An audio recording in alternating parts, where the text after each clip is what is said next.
Europe 1. Le grand direct des médias, Jean-Marc Morandini. Le féminin du jour, c'est donc le retour de ces télécrochets, je vous l'ai dit, la Star Academy, la Nouvelle Star et The Voice qui reviendra également sur TF1. Décryptage avec notre expert Bastien Millot de cette avalanche de télécrochets qui va nous arriver sur nos chaînes de télé. Bonjour Bastien. Vous réjouit, bonjour Jean-Marc. Exactement.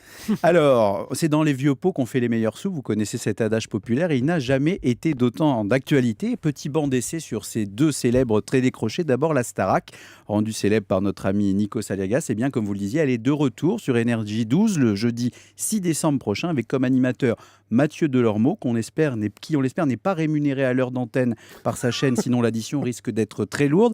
Et la célèbre comédienne, Julie, que vous connaissez naturellement, Tonya Kinsinger, qui était la serveuse dans le feuilleton Sous le soleil, je vous le rappelle, pour rafraîchir votre célébrissime mémoire. Un résumé quotidien sera diffusé chaque soir à 18h15, juste avant une excellente émission qu'on ne citera pas.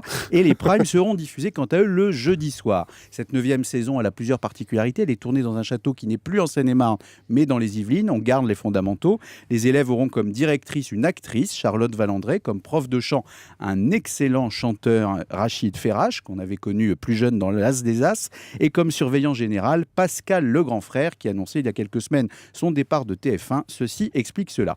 Alors, deuxième télécrochet célèbre à faire son retour, la Nouvelle Star, émission lancée le 11 décembre. Elle n'était plus à l'antenne, il faut le rappeler, depuis 3 ans. Un casting assez fourni, puisqu'ils sont allés rencontrer plus de 7000 candidats dans la France entière. Et vous apprécierez, Jean-Marc, en connaisseur, les adjectifs de la direction de la communication de la chaîne qui sait toujours mettre en avant les concepts. On nous présente ainsi la composition du jury, l'exigeante Morane, l'intransigeant Sinclair, le fidèle André Manoukian et l'original Olivier Bas. Tellement original parce que personne ne savait vraiment qui c'était.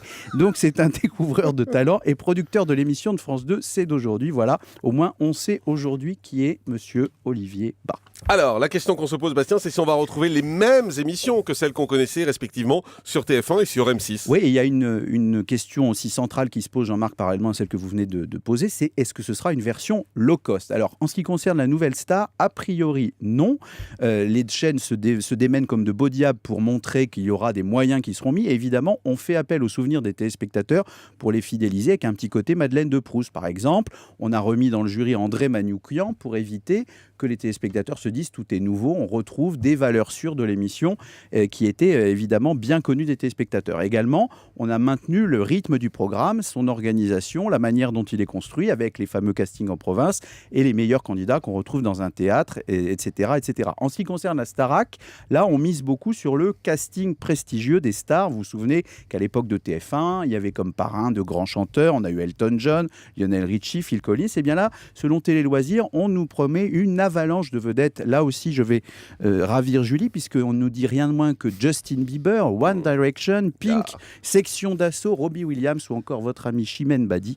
Bref, de quoi se régaler. Bon, ce Vous retour me prenez à témoin tout le temps. Là. Parce que j'adore vous prendre à témoin. Voilà, je le dis. On sait que vous êtes fan des One Direction désormais. Ce retour elle est en transe quand elle entend les One retour en force Direction. des télécrochets sera-t-il bien accueilli par les téléspectateurs ? Alors, c'est toute la question et c'est un triple enjeu pour ces chaînes, un enjeu d'image, un enjeu d'audience et un enjeu publicitaire, puisque, rappelons-le, Énergie 12 et D8 se battent pied à pied depuis la rentrée. Alors, il y a plusieurs risques quand même, Jean-Marc. Il peut y avoir un petit risque de saturation, puisque les émissions sont lancées à 6 jours d'intervalle. Est-ce que les téléspectateurs vont avoir envie d'ingérer 2 télécrochets par semaine, un le mardi, un le jeudi ? Ça fait beaucoup. Ça fait beaucoup. Ensuite, il peut y avoir aussi un risque de lassitude.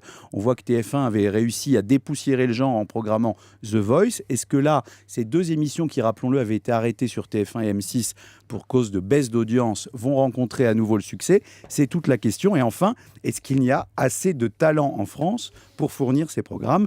On sait que pour trouver des talents, il faut des bons Pygmalions, mais encore une fois, on cherche toujours les meilleures voix et au bout d'un moment, on risque de retrouver un peu les mêmes. Donc bref, à qui la victoire en chantant ? Réponse début décembre. Merci beaucoup Bastien Millot.